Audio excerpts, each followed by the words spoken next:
193 жителя Коми с начала этого года воспользовались материальной помощью на газификацию жилья. Из них 48 обладателям квадратных метров поддержка была назначена в увеличенном размере. Об этом Владимир Уйба сообщил, выступая с ежегодным докладом перед депутатами Госсовета Коми. Глава региона отметила, что программа предполагает введение газа до границ земельных участков без привлечения средств граждан.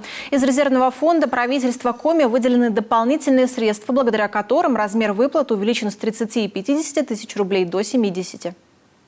Теперь помощь государства значительно увеличилась. Благодаря этому у жителей республики появилось больше возможностей для газификации своих жилых домов, для того, чтобы их жилье стало более благоустроенным и уютным.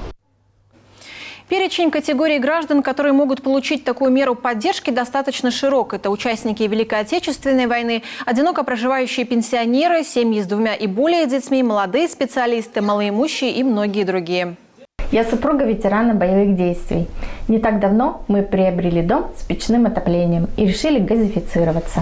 Через социальные сети узнали, что моему мужу положена льгота на внутреннюю газификацию жилья.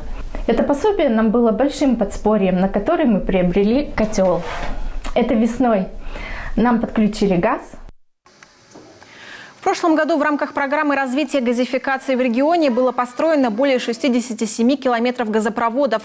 К газораспределительным сетям в Сыктывкаре и в Сыктывдинском районе были подключены 192 домовладения.